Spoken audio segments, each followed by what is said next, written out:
จังสิหยุดยิง30 วัน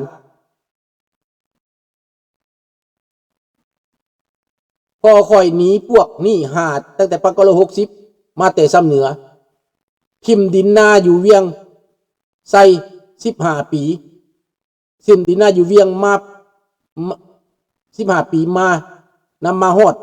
แต่ฮอดเมกาแม่น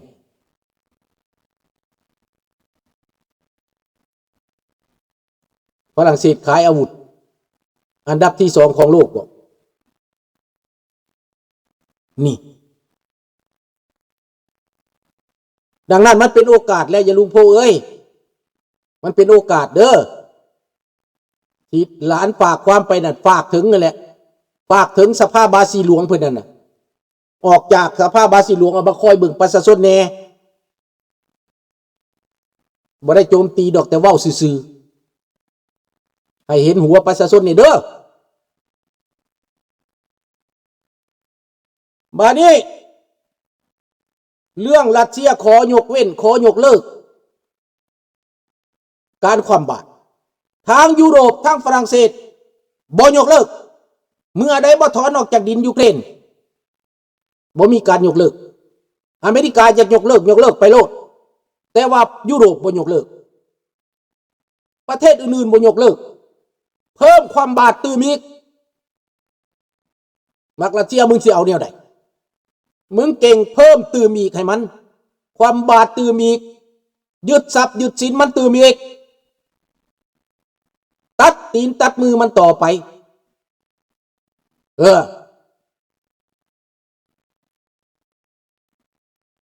ฝรั่งบ่ย่านแล้วคันเป็นย่านก็สิเป็นไอ้นายเลอเปนแหละไอ้นายเลอเมนนั่นแหละมันย่าน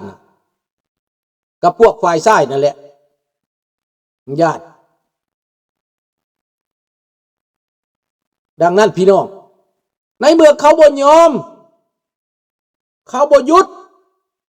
เขาบ่ออกไปจากดินยูเครนพวกยุโรปเขาก็บ่หยุดในการลงโทษดีบ่ดีเขาสิไล่บักออกบ้านออกจากวงการซะอีกบักปิโก้กับบักออกบ้านเขาสิไล่ออกจากวงการยุโรปนั่นแหละแสงเดือนบอกว่าผมคิดว่าประเทศลาวไม่เปลี่ยนแปลงหรอกเพราะว่าคนลาวไม่สามัคคีกันและไม่ยอมร่วมมือต่างคนต่างอยู่ไม่แน่วันหนึ่งก็เปลี่ยนได้วันหนึ่งก็เข้าใจได้คนเฮาไม่มีอะไรมั่นคงดอกจะไปตายตัวไม่ได้แสงเดือนเรายังเชื่อว่ามีการเปลี่ยนแปลงสักวันหนึ่งเราไม่ต้องหมดกำลังใจ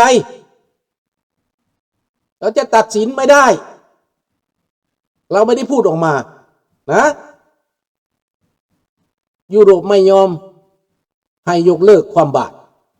ต้องถอนทหารออกจากยูเครนถึงจะยกเลิกความบาดแม่น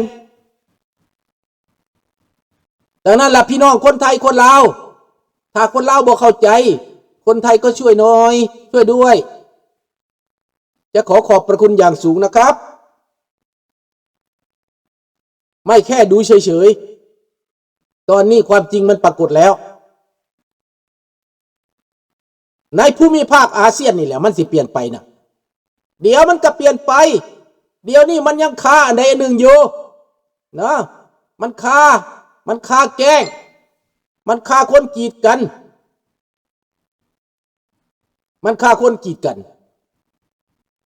ในปัจจุบันนี้โอกาสเปลี่ยนแปลงมันมีแล้วแต่ข้าพเจ้าบ่ได้เว้าได้จะบ่สามารถเว้าได้มันจิเปลี่ยนไปได้จะบ่ฮู้จักแต่ว่าท่านต้องรอโอกาสเท่านั้นท่านต้องเป็นหนึ่งเดียวเท่านั้นในตอนนี้นะรอจังหวะ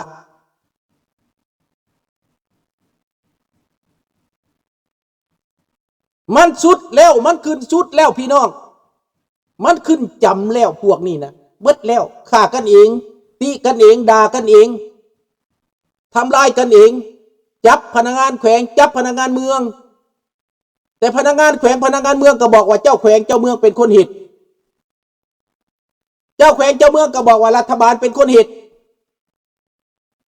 เจ้าแขวงเจ้าเมืองก็บอกว่ารัฐมนตรีเป็นคนเหตุรัฐมนตรีก็บอกว่านายกประธานประเทศเป็นคนเหตุสัวน้ำกันทั้งฝูงพี่น้อง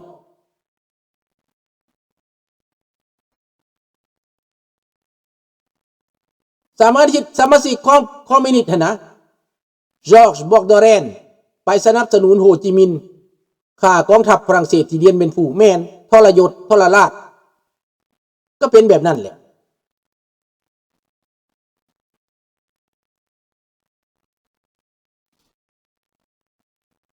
ลูกบักปูกับบักถ้ำสุมหัวกับบักปูขอถ้ำแบ่งเค้กแบ่งแคว้นเขาก็ฮู้กันอยู่ดอกเนาะแต่แนวใดก็ตามพี่น้องผู้ใดเฮ็ดหยังเว้นกรรมก็สิสนองเด้อลุงบอกแล้วใครก็ตามที่คิดไม่ชื่อทำไม่ดีเวรกรรมตามสนองแน่นอนนะแล้วก็เตือนไว้นะคนในโลกนี่นะจะเป็นใครก็ได้ใครไม่รู้จักความดีใครไม่รู้จักความชอบใครไม่ซื่อคนนั้นต้องรับกรรมไปนะยุคนี้แหละไม่ในนานนะยุคนี้แหละหยุดเร็วๆดีกว่ากลับคืนมาหาความจริงดีกว่านะ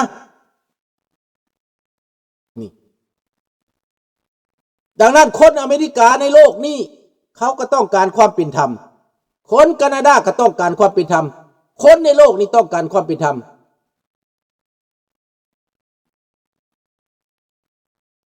หลานถูกจีนตีและหลานสู่มันเลยมีเรื่อง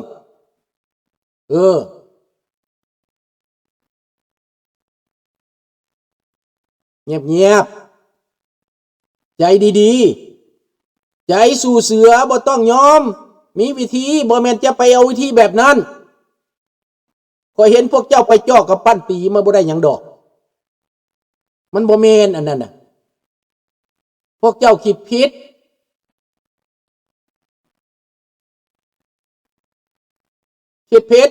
บ่สนพวกเจ้ามีอาวุธอยู่ในใจพวกเจ้านะเอาหัวใจเป็นอาวุธนะ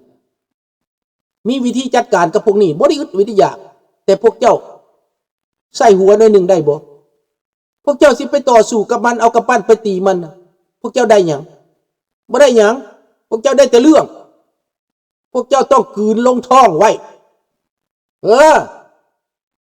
พวกเจ้าต้องสู้แบบอื่นลุงบอกแล้วว่าแบบอื่นบ่ต้องให้มันหู้น้ำเรื่องนี้นะพวกเจ้าอย่าไปสู้แบบไปตีเขาหั่นน่ะบ่ได้หยังดอกอันนั้นมันแบบโง่จ้าล่าหลังอันนั้นน่ะมันบ่ได้ดีหยังพวกเจ้าต้องเข้าใจว่าปัจจุบันนี้โลกมันกำลังเปลี่ยนไปอย่างว่องไวโลกมันเปลี่ยนไปอย่างว่องไวเด้ถ้าพวกเจ้าฮู้จักน่ะประเทศลาวเป็นของไผของคนลาวทั้งหมดไปบอกนำกันว่าเฮาปกปักรักษาพื้นแผ่นดินเฮารัฐบาลก็เว้าหยังบ่ได้บักทองรุ่นมันยังมาฮ้องให้พวกเจ้าน่ะปกป้องพื้นแผ่นดินข้าพเจ้าขอเรียกร้องให้พ่อแม่พี่น้องประชาชนเป็นหูเป็นตาสอบสวนภาครัฐสอบสวนพนักงานที่บ่ดีนี่แม่นจุดที่พวกเจ้าเฮ็ดได้รวมโตกันสอบสวนพนักงานแต่ละคนเอาจนมันอยู่บ่ได้ไปบอกคนที่ร่ำรวยขึ้นมาแต่ก่อนมันจนมันเอาเงินมาแต่ไสให้สอบสวนรายได้ของมันบักบ้านหลังใหญ่บักเฮือนหลายหลังบักรถหลายคันบักเมียหลายคนบักกินพุ่มป่วยบักแสดงอวดอ้างเอาบักนั่นแหละลงเบิดในเมื่อพวกมันลงกันเบิดแล้วมันผิดกันแล้วเฮากระตีนยองมันไปพวกเจ้าเอ่ยแต่ว่าพวกเจ้าผัดไปลิ้นตามกีมันบาดพวกเจ้าไปหาตีคนจีนย้อนเขาบ่จ่ายเงินสุดท้ายคนจีนก็ไปลานสุดท้ายคนจีนก็ว่าเจ้าไปลุกลานมันแล้วพวกเจ้าขาดหลักฐาน ท่านพวกเจ้าอยากตีคนจีนพวกเจ้าสิยากอย่างมันมีแนวอื่นเหตุอย่างวะมันบ่ได้ยากพวกเจ้าก็ไปเบิ่งเด้คนจีนเขาสู้กับญี่ปุ่นแนวใดพวกเจ้าก็ฮู้ตัว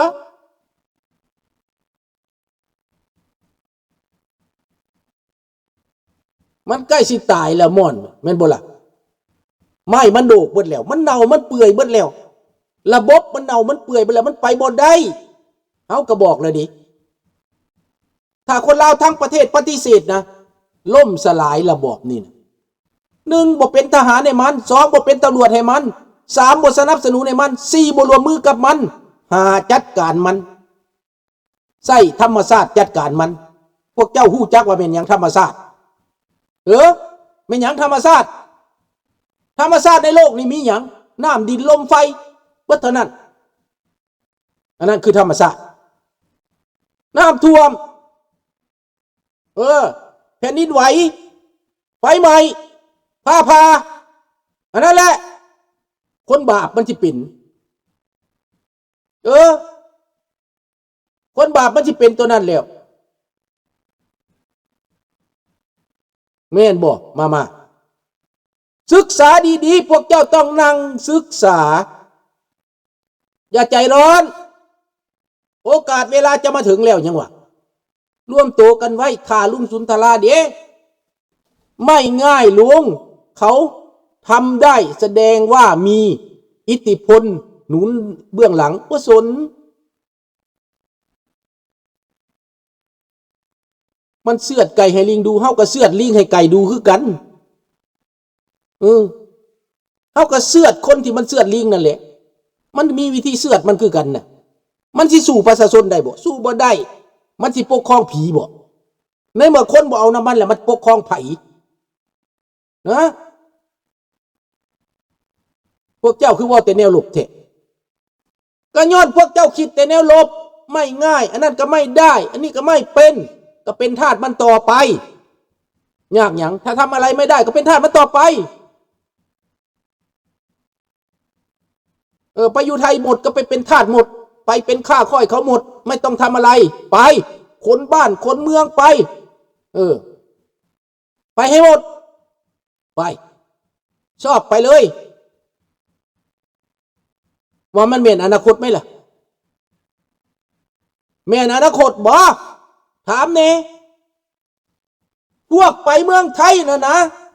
ลุงกับบริต้านดอกเมืองไทยเป็นบ้านผีเมืองนอกแต่ไปแล้วเขาบอก50,000นะถ้าจะอยู่2 ปี50,000 บาทนะบางคนก็ยืมเงิน2 ผัวเมียไปยืมเงินเอาไปจ่าย50,000ต้องหาเงินอีก2-3 ปีจังสิได้มาใส่คืน100,000ในระยะไปนั่นเป็นหนี้ต่อไปอีกเพิ่มขึ้นเป็น300,000เพิ่มเป็น400,000ขึ้นดอกตลอดลุดบ่แลลุดออกจากนั่นบ่ล่ะสมัยแต่กี้นะลุงอยู่บ้านนะกินปลากินกบกินเขียดกินเข่ากินพักกินมีอยู่ในบ้านตัวเองบ่ได้เป็นหนี้จักกีบเลี้ยงไก่ขึ้นมาหลายตัวเลี้ยงหมูขึ้นมาหลายตัวอันใดก็เป็นกินเป็นขายเบิดปลูกต้นไม้ทุกมื้อนี่ปลูกไม้ซักปลูกไม้ยางนาปลูกไม้ขยุงได้เบิด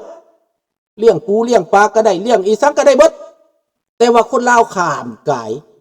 ข้ามที่อยู่ได้มาได้ชีวิตประจำวันมันบ่ได้คนเฮานี่มันสิมีปานใดมันก็กินมาอยู่ต่างประเทศนี่มีเงินหลายปานใดลุงก็ไปหาซื้อแนวใดแพงๆซื้อกินเพื่อกินคือเก่าได้เงินมากก็ไปซื้อกินคือเก่าและอยู่ในบ้านเฮามันมีอันกินอยู่อ้อมข้างว่าพื้นให้นะแผ่นดินลาวนี่นะไปถ่ายเขาในป่ามันเกิดเป็นต้นไม้ขึ้นมาให้กินก็ยังมีต้นมะมี่ต้นมะม่วงต้นมะขามเกิดขึ้นมาเองถ้าเจ้าปลูกมันเด้ส่งเสริมมันเด้มันสิบ่ดีบ่มันสิบ่เจริญบ่มันสิบ่งามบ่มันสิบ่ได้ขายบ่แต่สิพากันหนีไปเมืองไทยเบิดอันนั้นบ่แม่นโซลูชันบ่แม่นทางออกมันเป็นการแก้สั่วข่าวแต่บางเทื่อบ่แม่นซับข้าพเจ้าถามหลานข้าพเจ้าพวกไปนี่เป็นจังไดสู่ไปสบายดีนั่นน่ะเป็นหนี้เพิ่มลุงเอ้ยว่าซั่นจะแม่นลำบากแสนลำบากทิมลูกทิมเต้าไว้ให้พ่อให้แม่ หาเงินแสนที่ยืม